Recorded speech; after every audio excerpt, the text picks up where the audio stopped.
मंच पर कुछ लोग रातों रात सितारे बन जाते हैं, है ना? ऐसा लगता है मानो वो हमेशा से वहीं थे, उसी चमक के साथ। लेकिन क्या ये सितारे पैदा होते हैं या फिर उन्हें बड़ी सावधानी से बनाया जाता है? आज हम एक ऐसी ही हस्ती की कहानी के पीछे छिपे सच की पड़ताल करेंगे। एक संत, मदर टेरेसा, और वो शख्स जिसने उन्हें गढ़ा। जरा इस तस्वीर की कल्पना कीजिए। कलकत्ता की गलियों से निकली एक साधारण सी नन, जो दुनिया भर में करुणा और सेवा का सबसे बड़ा प्रतीक बन गई, और वो दुनिया के सबसे ताकतवर इंसान को आशीर्वाद दे रही है। ये एक बहुत पावरफुल इमेज है ना? लेकिन इस तस्वीर के पीछे की कहानी क्या है? सवाल ये है कि ये नन व्हाइट हाउस के ओवल ऑफिस तक पहुंची कैसे? ये समझने के लिए कि मदर टेरेसा एक ग्लोबल आइकॉन कैसे बनी, हमें उनकी कहानी के एक बहुत जरूरी लेकिन अक्सर अनदेखे अध्याय पर ध्यान देना होगा।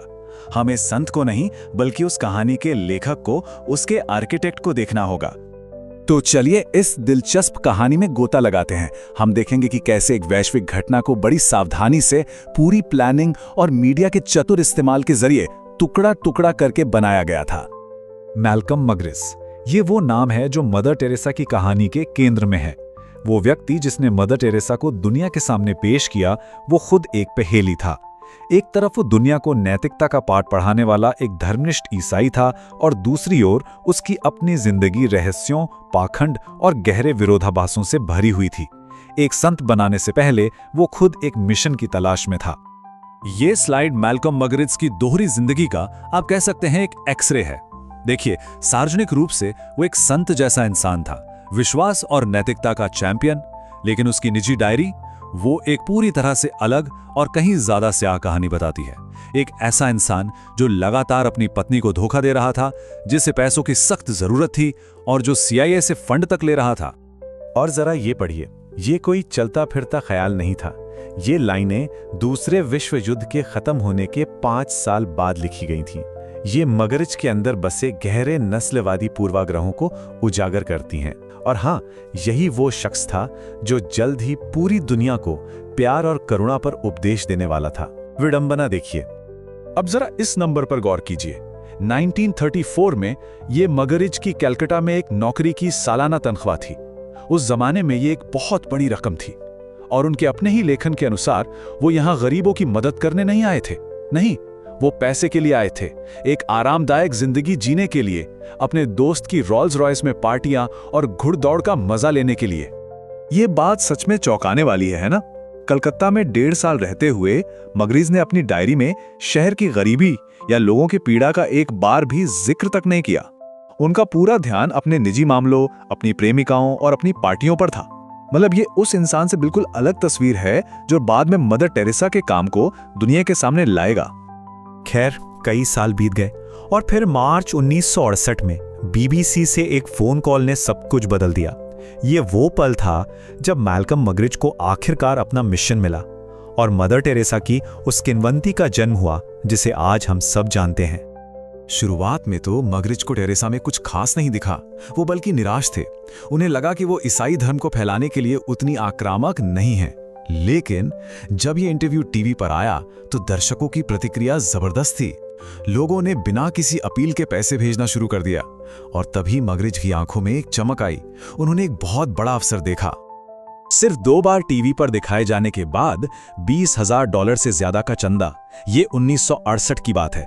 आज के हिसाब से ये लाखों में होगी, मगर इसके लिए ये एक साफ संकेत था कि मदर टेरेसा की कहानी में एक शक्तिशाली और शायद बहुत मुनाफे वाली अपील थी। और यही मगरिच को समझ आया कि मदर टेरेसा उनके रूढ़िवादी एजेंडे के लिए एकदम सही चेहरा थी। वो चैरिटी का काम भी करती थी और गर्भ निरोधक और गर्भपात जैसे मुद्दों पर चर्च के कट्टर विचारों का समर्थन भी। तो उन्होंने BBC को कलकत्ता में एक पूरी फिल्म बनाने के लिए राजी कर लिया, और इस तरह मदर टेरेसा की सार्वजनिक छवि को गढ़ने की प्रक्रिया शुरू हुई। इस सरल लेकिन शक्तिशाली संदेश के साथ मदर टेरेसा ने मगरिस को उनकी फिल्म का टाइटल दिया समथिंग ब्यूटीफुल फॉर गॉड, और एक ऐसी कहानी का निर्माण शुरू हुआ जो जल्द ही दुनिया को अपनी गिरफ्त में लेने वाली थी। फिल्म का केंद्र था मरने वालों का घर, एक ऐसी जगह जहां अंधेरा था, दीवार में ऊंची ऊंची खिड़कियों से बस हल्की सी रोशनी आती थी। ये जगह मदर टेरेसा की कहानी का एक केंद्रीय तत्व बन गई, और यहीं पर मगरिच के अनुसार एक चमत्कार हुआ। मगरज ने पूरी दुनिया में यह दावा किया कि फिल्म पर एक दिव्य प्रकाश, एक काइंडली लाइट कैद हो गया था जो मदर टेरेसा के काम की पवित्रता का सबूत था। उन्होंने कहा कि यह एक फोटोग्राफिक चमत्कार था जिसे ईश्वर ने खुद भेजा था। यह एक ऐसा दावा था जो दुनिया भर के दर्शकों के दिलों में घर कर गया। लेकिन कहानी में एक ट्विस्ट है। कैमरामैन केन मैकमिलन के पास एक बहुत ही अलग और कह सकते हैं कम दिव्य व्याख्या थी। उन्होंने बताया कि यह कोई चमत्कार नहीं था, बल्कि कोडक की एक नई प्रोटोटाइप फिल्म का नतीजा था जो कम रोशनी में भी शूट कर सकती थी। लेकिन मगरेज ने इस तकनीकी सच्चाई को जानबूझकर दबा दिया और अपनी चमत्कारी कहानी को ही आगे बढ़ाया। अपने इस तथाकथित चमत्कार के साथ मगरेज ने मदर टेरेसा को दुनिया और खास तौर पर अमेरिका में बेचने के लिए एक जबरदस्त पीआर अभियान शुरू किया। उस वक्त अमेरिका का रूढ़िवादी आंदोलन एक नए गैर विवादास्पद नायक की तलाश में था और टेरेसा उस भूमिका में बिल्कुल फिट बैठती थीं। फिल्म ने कलकत्ता को एक निराशाजनक, धुएं से भरी बंजर भूमि के रूप में दिखाया और मदर टेरेसा को एक मसीहा के रूप में प्रस्तुत किया।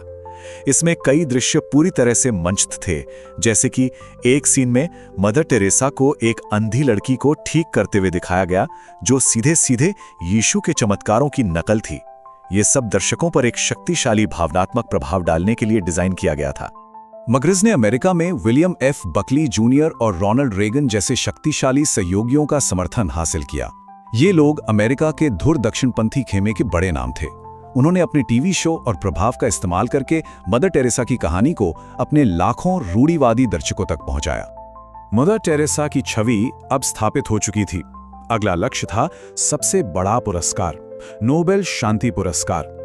और ये सिर्फ एक नामांकन नहीं था, ये एक पूरी तरह से योजनाबद्ध राजनीतिक अभियान था। ये टाइमलाइन किसी दैवी हस्तक्षेप की कहानी नहीं बताती, ये एक राजनीतिक अभियान की कहानी है।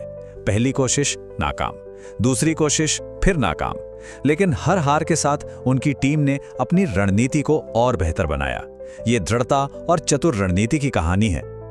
और विडंबना देखिए, मदर टेरेसा के शांति पुरस्कार के लिए सबसे बड़े समर्थक वो लोग थे जो युद्ध और संघर्ष से सबसे ज्यादा जुड़े थे। रॉबर्ट मैकनमारा, वियतनाम युद्ध के आर्किटेक्ट में से एक, उनका नाम प्रस्तावित कर रहे थे।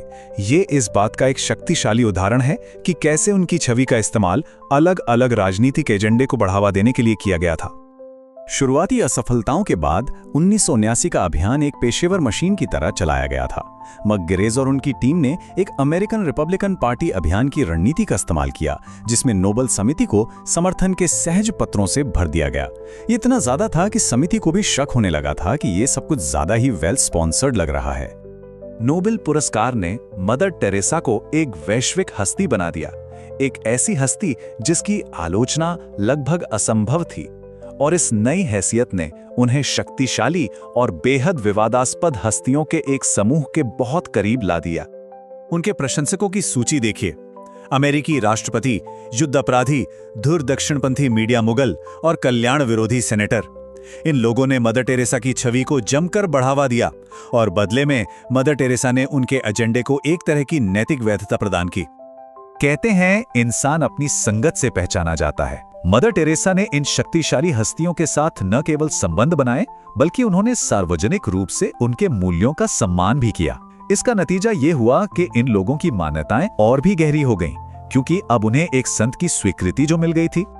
तो आइए अब हम इस शक्तिशाली और अजीब साझेदारी के अंतिम अध्याय पर एक नजर डालें और देखें कि इसका दुनिया पर क्या और कैसा असर हुआ। मदर टेरेसा की छवि बनाने में उनकी भूमिका के लिए मैल्कम मजरिस को अपना अंतिम पुरस्कार मिला। सालों के दिखावे के बाद 1982 में उन्होंने कैथोलिक धर्म अपना लिया। ये एक बहुत बड़ा मीडिया इवेंट था और मजे की बात यह है कि उनकी आध्यात्मिक गुरु मदर टेरेसा खुद इस मौके पर मौजूद नहीं थी। ये उदाहरण मगज के पूरे दृष्टिकोण को दर्शाता है। जब भी लोग मदर टेरेसा के काम के छोटे पैमाने या उनके पुराने तरीकों पर सवाल उठाते, तो मगज कहते थे कि ईसाई धर्म आंकड़ों का खेल नहीं है। उनके लिए तथ्य और आंकड़े उतने महत्वपूर्ण नहीं थे जितनी की कहानी। ये एक ऐसा नजरिया था जो मदर टेरेसा के काम की किसी भी तरह की आलोचना को सिरे से खारिज कर देता था। तो अंत में मदर टेरेसा की कहानी एक शक्तिशाली उदाहरण है कि कैसे मीडिया का इस्तेमाल एक ऐसी छवि बनाने के लिए किया जा सकता है जो जमीनी हकीकत से बहुत अलग हो। एक पक्षपाती, पाखंडी व्यक्ति ने एक ऐसी कहानी गढ़ी जो इतनी शक्तिशाली निकली कि वो सच बन गई। और ये हमें एक बहुत महत्वपूर्ण सवाल के साथ छोड़ जाता है। जब कोई कहानी इतने शक्तिशाली लोगों द्वारा इतनी बार दोहराई जाती है कि वो सच बन जाती है, तो क्या इससे कोई फर्क पड़ता है कि वो शुरू में सच थी भी या नहीं? ये एक ऐसा सवाल है जिसका कोई आसान जवाब नहीं है, लेकिन ये हमें उन सभी कहानियों पर सवाल उठाने के लिए जरूर प्रोत्साहित करता है जिन्हें हम सच मानकर चलते हैं।